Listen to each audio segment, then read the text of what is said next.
Dios bendiga a la hermana.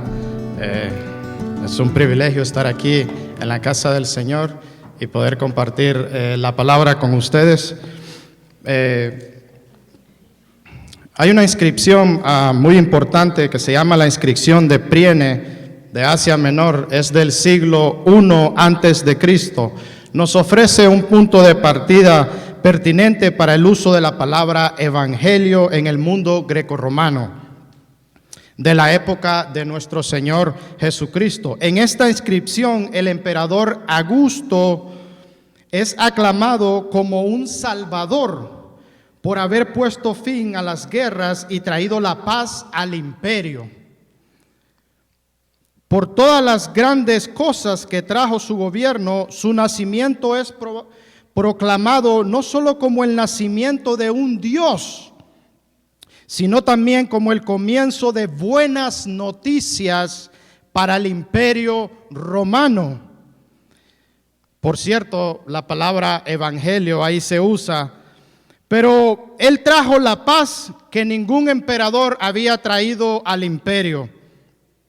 Trajo buenas noticias. Él era considerado como uno de los más grandes emperadores de la época, pero hay un pero. Ese no es el verdadero evangelio. El verdadero evangelio vino por nuestro Señor Jesucristo.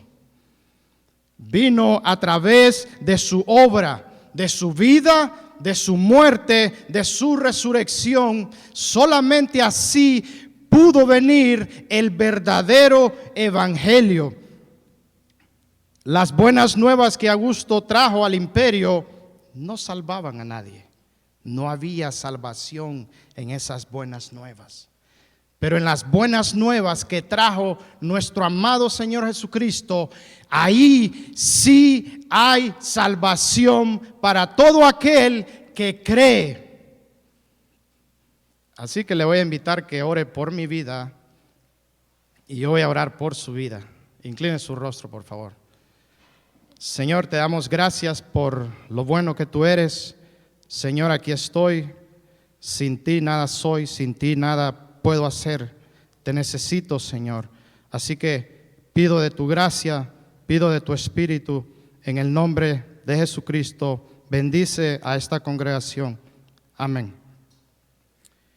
Pero ya que les hablé del emperador Augusto, me gustaría ir al texto base en el cual estaré exponiendo la palabra de Dios. Como ustedes se habrán percatado, la hermana leyó Romanos 1:16 y el texto dice así: porque no me avergüenzo del evangelio, porque es poder de Dios para salvación a todo el que cree, al judío primeramente y también al griego. Primero quiero hablarte acerca de la carta a los romanos. Y déjame decirte que esta es la carta más extensa del apóstol Pablo. Por cierto, Pablo fue reconocido como el apóstol a los gentiles.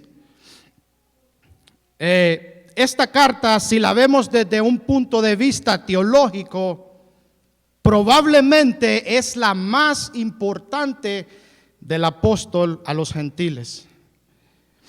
Lutero dice de esta carta que es el más puro evangelio, el más puro evangelio.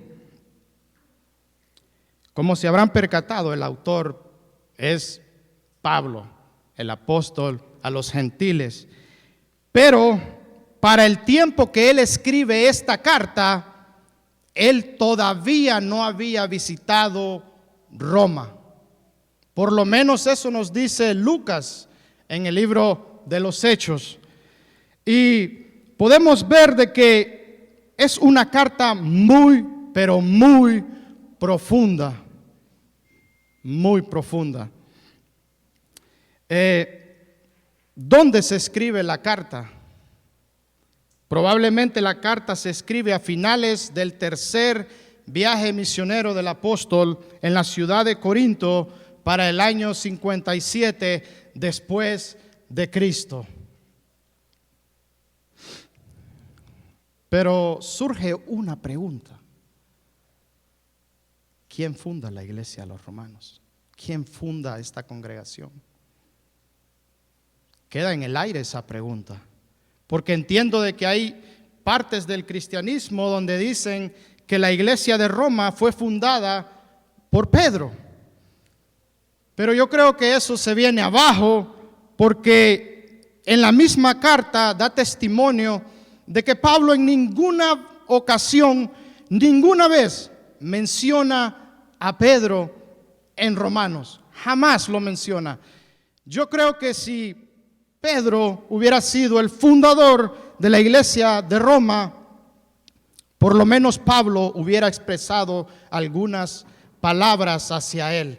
Pero si usted lee la carta a los romanos de tapa a tapa, nunca va a encontrar una sola mención a Pedro.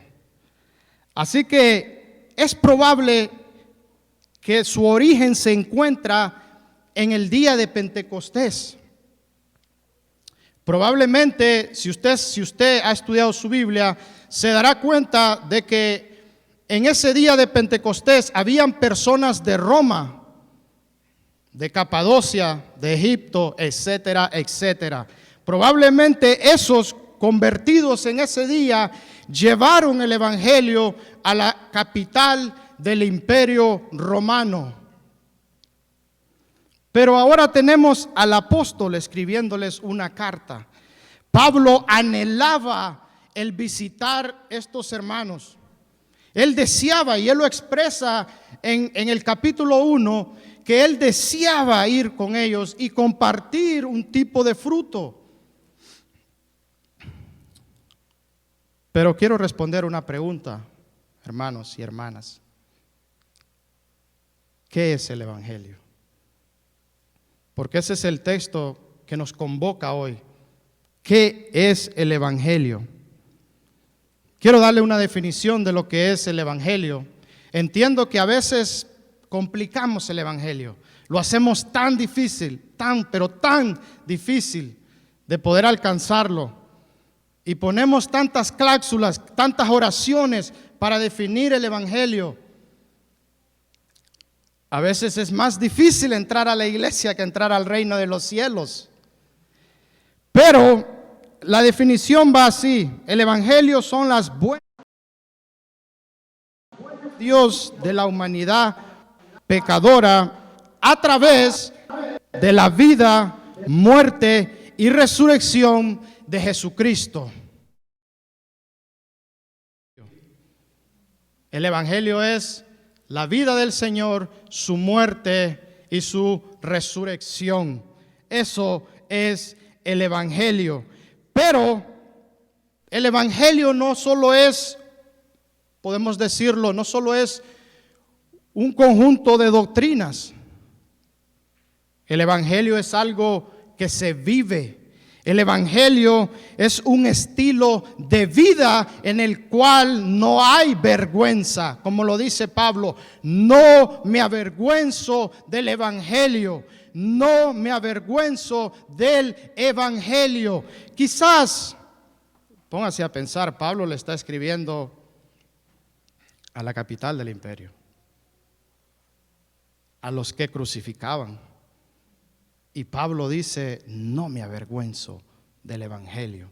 En Corintios dice de que la palabra de la cruz es locura para los que se pierden. Entonces Pablo está expresando estas palabras: yo no me avergüenzo de Cristo.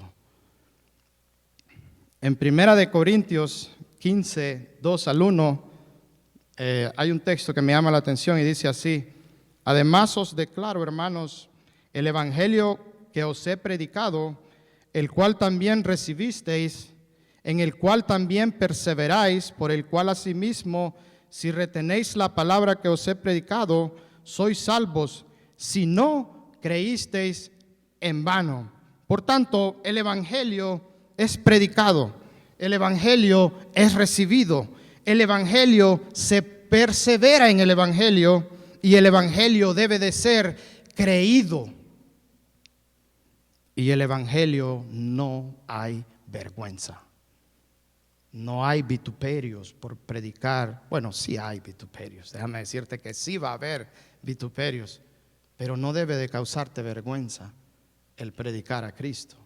No debe de darte vergüenza el exponer a tu Señor. Pablo no le dio vergüenza. Pero si ustedes se darán cuenta, en Romanos 1:16, Pablo dice, porque no me avergüenzo del evangelio. Hay algo curioso aquí. Él no dice, no me avergüenzo de los evangelios. Del evangelio. Hay un solo evangelio. No hay muchos evangelios, es un solo evangelio. Y Augusto César no tenía el verdadero evangelio. Yo me atrevo a decir algo así. Roma no tiene el verdadero evangelio. Sí hay salvación en Roma, sí lo hay.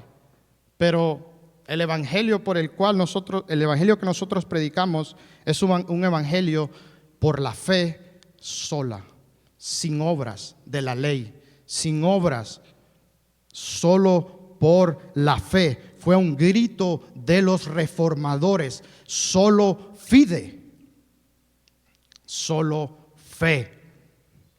Solo hay un evangelio. Gálatas 1:6-8. Podemos ver que en la iglesia de Galacia probablemente se había infiltrado un tipo de evangelio en el cual ellos tenían que guardar las obras de la ley. Entre ellas estaban el circuncidarse, los días, fiestas, etcétera, etcétera. Pero Pablo les dice, no es así, es solo por la fe en nuestro Señor Jesucristo. Solo así podemos alcanzar salvación, porque entonces nos gloriamos. Efesios 2:8, acuérdense, por gracia somos salvos, por medio de la fe, no por obras para que nadie se gloríe. De hecho, hay una obra que es la de nuestro Señor Jesucristo. Esa sí nos salva. Esa es la única obra que nos trae al arrepentimiento.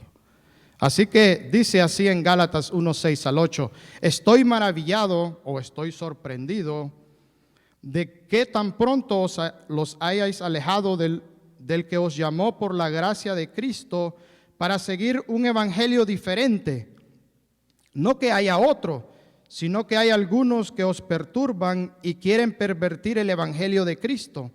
Mas si aún nosotros o un ángel del cielo os anunciare otro evangelio diferente del que os hemos anunciado, sea anatema. Había un tipo de legalismo metido en la iglesia de Galacia, en el cual ellos pensaban ser salvos por obras de la ley. Pero como podemos ver, solo hay un evangelio, el evangelio de Cristo Jesús. No el evangelio de los testigos de Jehová, no el evangelio de los mormones, no el evangelio del solo Jesús, unitarios, sabelianos. No es evangelio, es solo un evangelio y es de Cristo Jesús. Número 2, hermanos. Podemos ver de que el evangelio son buenas nuevas, en el evangelio no hay vergüenza y el evangelio solo hay uno. Pero el evangelio es el medio por el cual Dios nos salva. Sencillo. Solo por el evangelio Dios te salva. Hoy, a los que no tienen salvación, puede ser el día. Ese es el medio por el cual Dios te va a salvar.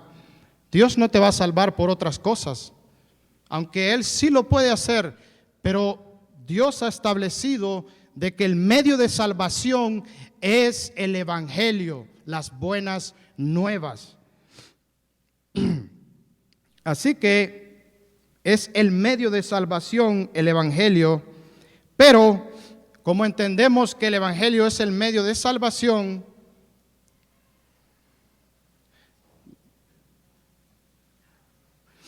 Perdón, hermanos, sigamos. El hermano Rufino se encarga de eso, sigamos nosotros aquí. Pero el Evangelio es el medio por el cual Dios salva. Pero, ¿de qué nos salva Dios? Porque decíamos que Dios nos salva a través del Evangelio, pero es obvio de que nos salva de algo. Y ese algo es de la condenación que había para nosotros. Vemos que en Romanos 6:23 dice estas palabras: porque la paga del pecado es muerte, mas la dádiva de Dios es vida eterna en Cristo Jesús, Señor nuestro. El Evangelio nos salva de esa condenación. El pecado ha tomado el control de la humanidad, sí. El pecado tomó el control de toda la humanidad y no la dejó enferma, la dejó muerta. La humanidad sin Cristo está en una tumba. Como Lázaro, si no es resucitado por nuestro Señor, no podría haber salido de esa tumba. Así está la humanidad. Pero es por el Evangelio de Jesús que podemos resucitar.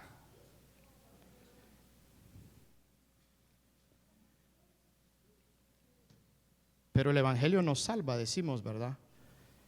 Pero también el Evangelio debe de ser recibido por la fe. Debe de ser creído. El Evangelio sí debe de ser recibido por la fe y debe de ser creído por la fe. Porque no me avergüenzo del Evangelio, porque es poder de Dios para salvación a todo aquel que cree. El Evangelio salva al que cree. Por la fe sola en el Hijo de Dios, no por una religión, no por una denominación, no porque soy bautista, no porque soy pentecostal, no porque soy presbiteriano, no porque soy de una corriente teológica, arminiano, calvinista. No es por eso que Dios te salva. Te salva por creer en su Hijo solamente.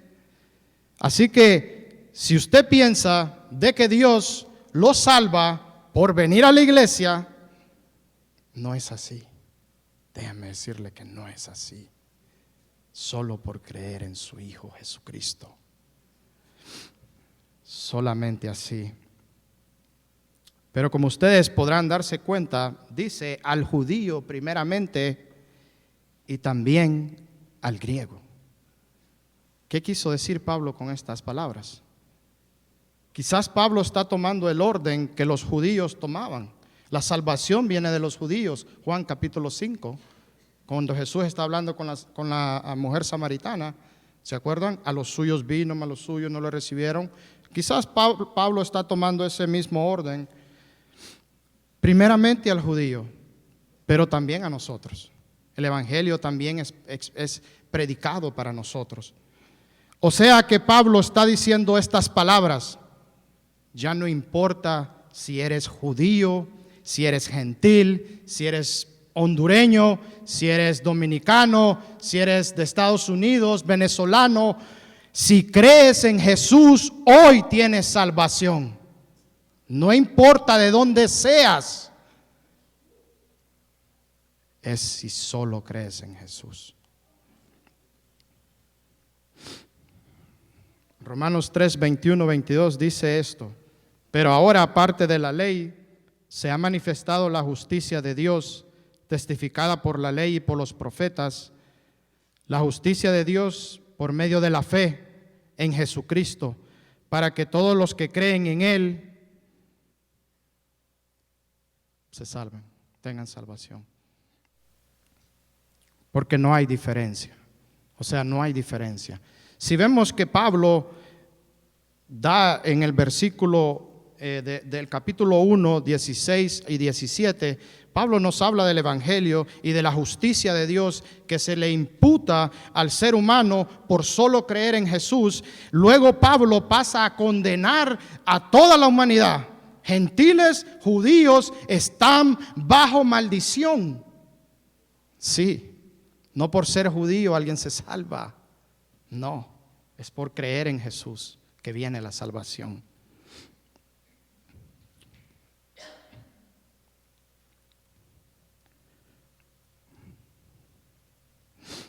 Así que el Evangelio es para todos, judíos y gentiles, amados hermanos. Quiero dar dos exhortaciones. No traje aplicaciones, pero sí traigo dos exhortaciones para ustedes. Primero, para aquellos que no tienen a Jesús en sus vidas, quiero decirles esto: ven a Cristo, ven al Señor. Si no tienes salvación, si tú sabes de que si tú partieres hoy de esta tierra, ven a Jesús. Solamente pon tu confianza en el Señor. Solo eso. Pon tu confianza en Cristo. Esa es mi exhortación para aquellos que no conocen o no tienen ese acercamiento a Jesús. Pero para los cristianos que estamos aquí, quiero decirles otra exhortación. Vive el Evangelio. Vive a Cristo. Si te tratan mal, vive el Evangelio. Si te desprecian, vive al Señor Jesucristo. Si hablan mal de ti, vive el Evangelio. Si te rechazan cuando predicas su palabra, vive a Cristo por el amor de Dios, pero vive al Señor Jesús. Así que, hermanos, les voy a invitar que se pongan sobre sus pies. Vamos a pasar a un evento glorioso después de esto. Les voy a invitar que inclinen su rostro. Vamos a orar. Señor, te damos gracias por tu palabra. Señor, salva las vidas que no han encontrado salvación en ti. Dios mío, bendice a mis hermanos, dales fuerza para seguir adelante. Y te pido que nos apartes del tentador, Señor. Gracias por todo, en el nombre de Jesucristo. Amén.